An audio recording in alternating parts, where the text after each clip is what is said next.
Hi guys. So in our last video, we saw how to install the Palo Alto VM onto VMware ESXi, and this is the 10.0 version which I have installed, and I have not done any settings except the management interface IP. Okay, so this is the 10.2 version. A new look to the firewall. Palo Alto has changed the colors, the overall look and feel of the firewall, right? And many features also have been added to the firewall, so it's looking very good now. So in this video I'll be doing only the basic settings. I will walk you through the basic settings which you can do on the firewall to start up your traffic, right? To enable the internal traffic to access the internet quickly. So just the basic settings to set up your firewall in your network, right? Okay, so uh, the most important part is licensing. Okay, this is the VM firewall, and it won't have a serial number until you license it. Okay, so I will walk you through the licensing part. So for that, you'll have to register this VM in the Palo Alto support portal. Okay, so let's do that.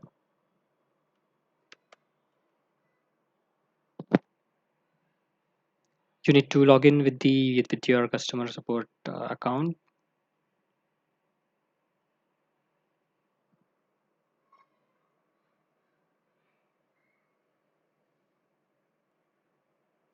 Okay, so I've logged into the support account. So here you would get auth codes related to your VM firewall whenever you purchase the licenses. So those auth codes you need to register first, so that we can do it from assets. So go to assets and then VM series auth codes. This method I'm showing you is just specifically for the VM series firewalls. Okay, for hardware appliances, it's a little bit different way to register the device. So let it load up. Okay, so here you'll have all the auth codes which are registered or due to register uh, in your account. Okay, so you need to click on this button, add VM series auth code, paste the auth code which you've received from the purchase order here, and just agree and submit. And once you submit, the auth codes will appear here, and it will also show you how many VMs you are allowed to provision with that auth code. So currently I have this particular auth code where two VMs are already provisioned, and I can provision another one. So let me do that.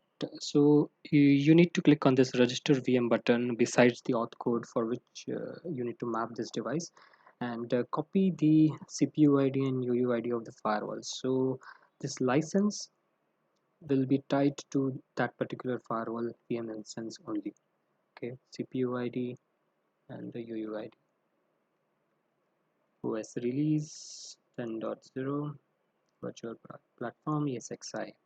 Okay, once you do that, just click on submit.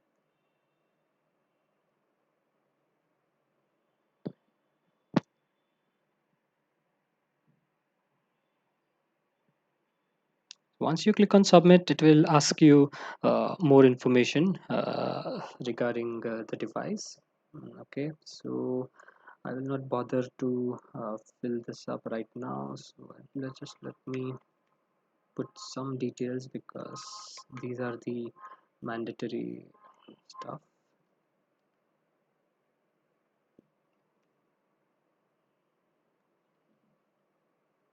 And click on submit. You need to enter all the details here, so that in case your firewall is not so you just saw that we got a notification that the device has been registered successfully, right?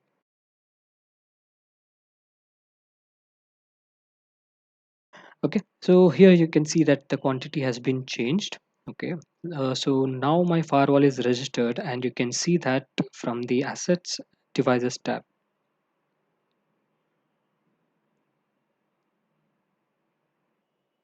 Okay, so this is our firewall, right? And we can see that the license which the auth code which I was using has allowed me to use these features with their end date. Okay, and this is the new serial number which it has generated, and the same serial number would be assigned to the VM series firewall. Okay, so your device is registered, and now the for the licensing part, I'll come back to it later on. So let's do the basic configuration first on the device. Okay, so let me show you the management interface. Okay, so this is these are the general settings. Okay, let's do some general settings. Let's give it a host name, my Palo Alto Lab VM. Okay, and just any domain name which you're using in your environment. Okay, and just change the time zone. I'm in India, so I'll do that. Okay, and we click on OK.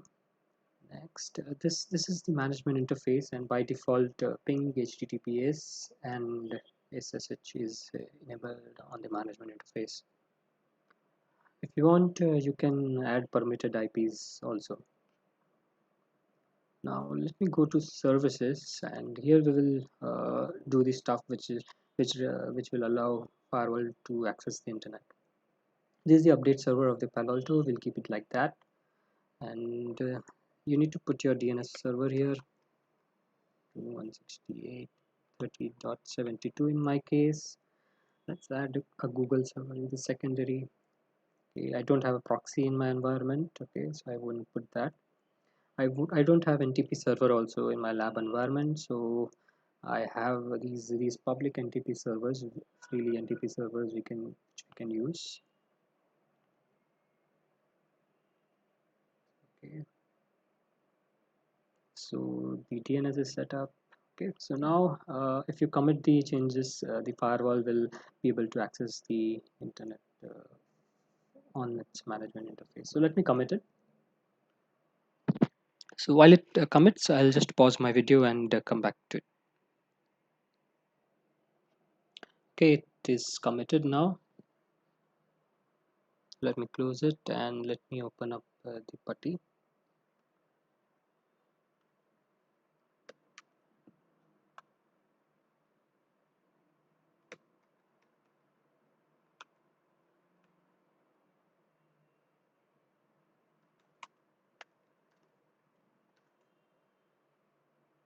And let me try to ping the internet.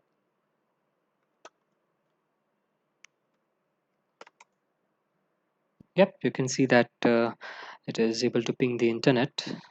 So from here we can conclude many things. So we can see that it is able to resolve the host name, which means it is able to access the DNS servers internally, and also it is able to ping the public IP, which means it is able to access the internet as well.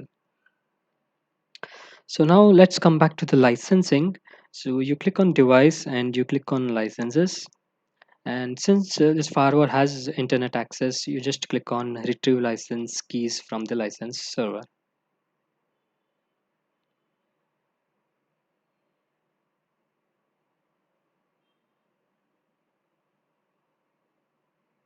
So what this will do is it will automatically fetch the licenses based on the device registration you did on the support portal, and it will also do a soft reboot since we are loading the base VM license as well.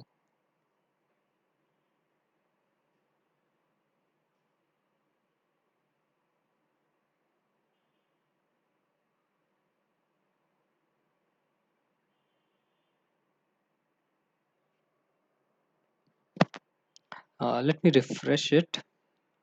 Maybe it has done a soft reboot or something. Let me try to refresh it. Okay, it asks me to log in again.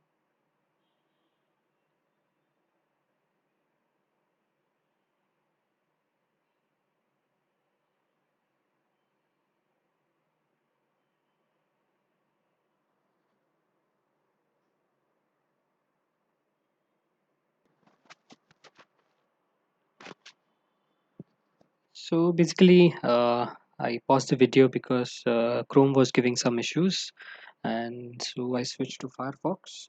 But no issues with the licensing as such. Let me log in.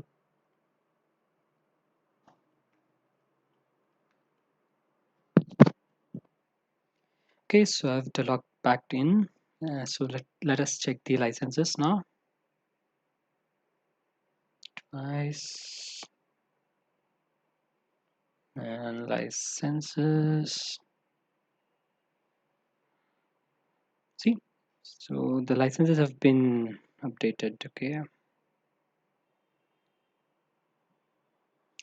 so good. Now let us check the support also.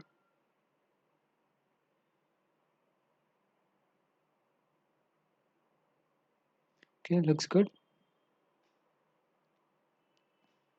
So since we have all the licenses, it is very important to download the updates also. So these are the signature updates which we need to install. You need to click on check now and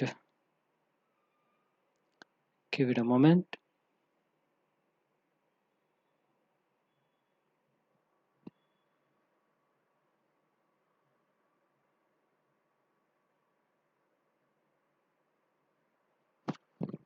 Okay, so the first thing it pops up is the applications and threats and device dictionary and Wi-Fi updates.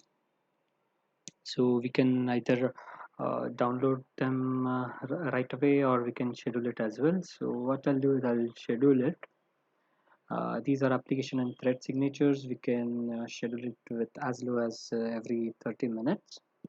Let me do it daily at around 2 o'clock, and the action I will put as download and as well as install.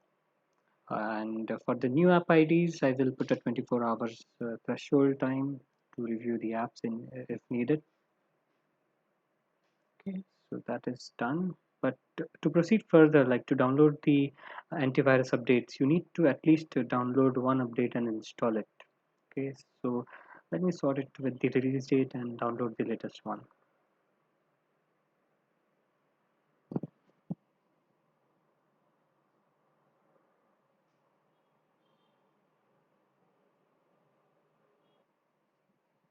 Okay, it is downloaded now. Let me close it and let's install it.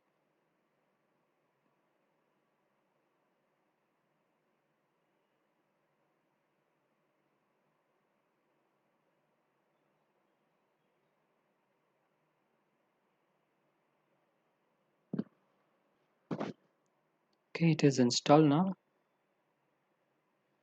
So now if I click on check now, it should populate the antivirus signatures as well.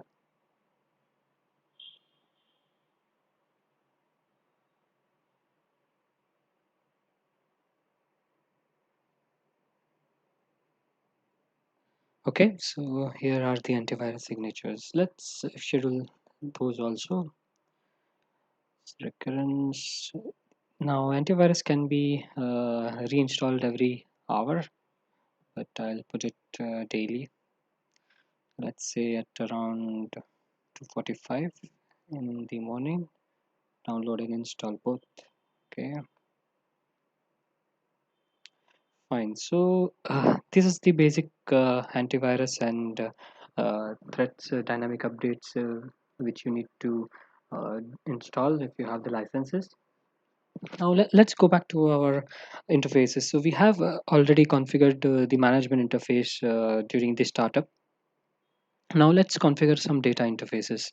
So I have so let me configure this as the Ethernet 1/1, and let me configure it as layer 3. This is the Ethernet interface which you need to configure. Let me give the virtual router as default.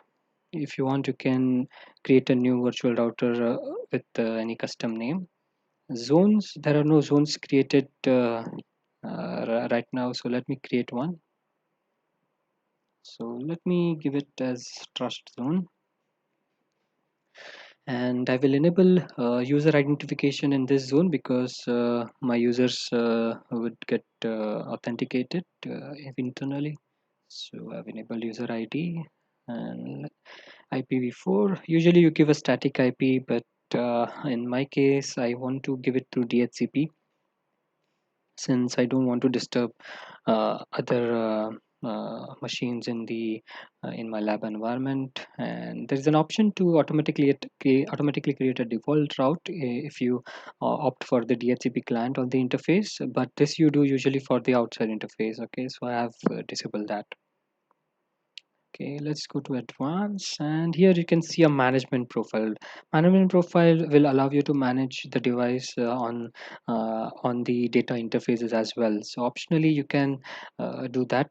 Let me create a management profile and let me name it allow access, and let me give it HTTP SSH ping. Okay, and maybe user ID as well. Okay, so this will allow me to access all these services on the internal port as well. Okay, that's it. And this would be was the internal interface. Now let me configure Ethernet 1/2 as the outside interface.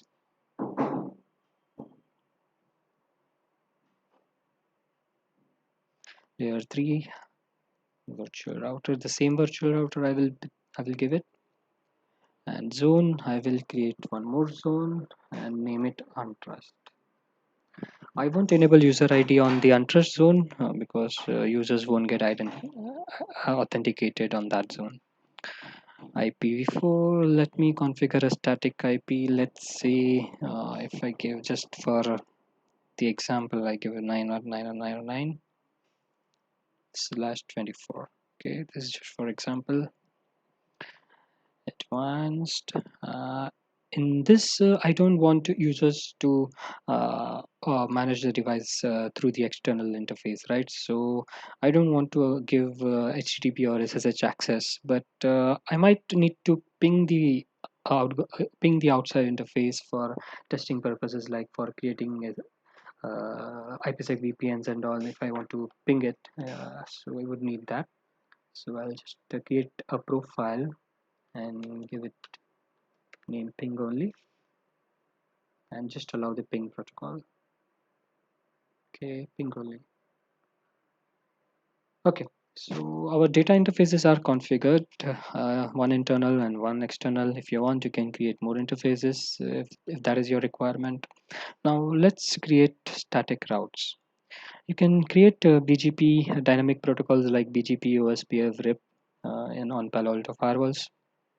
Right now I'll just stick with the basic static routing. So this would be for internal. Let me create some internal routes.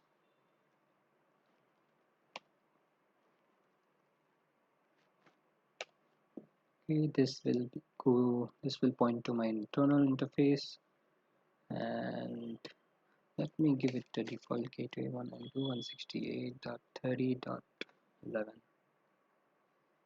Okay, now let me create few more internal interface. I can add new, or I can just clone this particular route and change it. 168.0.0_16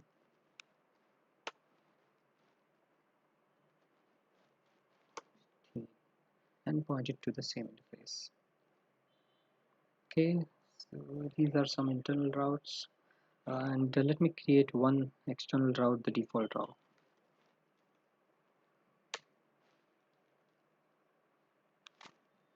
And this I will be pointing it to Ethernet 1/2, which is the outside interface, and let's give suppose the gateway as this one.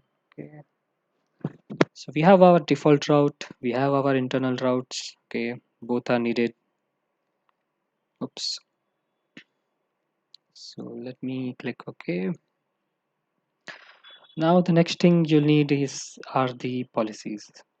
So In the security policies, there are two policies by default configured by Palo Alto, which is intrazone default and interzone default. Intrazone traffic is by default allowed, and interzone traffic by default is denied. So I won't touch them, they're good for me. So I'll create a new one for enabling the internet access for my internal users. I'll just name it internet access. Source zone would be my trust zone. Source address. Okay, so let me create a few addresses for the LAN. So I can name it just LAN 10.0.0.0.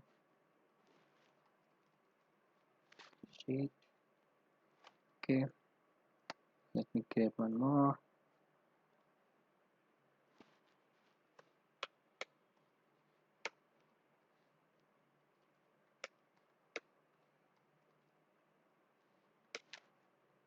Okay, so these are my LAN addresses. Source user and device, I'll keep it as any as of now. And the untrust zone will destination zone will be untrust. Destination IP will be any. Application, let me keep it as any. And service, since I just want to allow plain internet, I will just allow HTTP and HTTPS. These are the default services already predefined. I don't need to create them. And the action will be allow, and the logging should be enabled at least at the log at session end for troubleshooting purposes. Okay, let me click OK. So we're done with the security policy as well. Now we need NAT policy as well, right, for the internet access. So I will create a NAT policy which will be quite generic in nature, just to allow with the internet access. So the source zone will be trust, destination would be untrust, source addresses will be again my LAN subnets. So this is the original packet details, and now I want to translate it. So I will do the source translation with the dynamic IP and port, which is used for general internet translation. And the address type, I could mention particular addresses here, or I could just use the outside interface address. So this is my outside interface, and this is the IP it will get NATed to. Just click OK, and we're good here. So the NAT rule is also done. The policies are done, the routes are done, the interfaces are done. So this is the pretty much basic configuration setup you need. So let me also comment these changes. So this is pretty much needed for us to go to the internet through the Palo Alto firewall, and yeah, just the basic settings. So I'll be doing some more configurations, more detailed configurations in some in different videos. But for now, this is just the basic video for the startup, and I hope it was useful. And thank you very much for watching.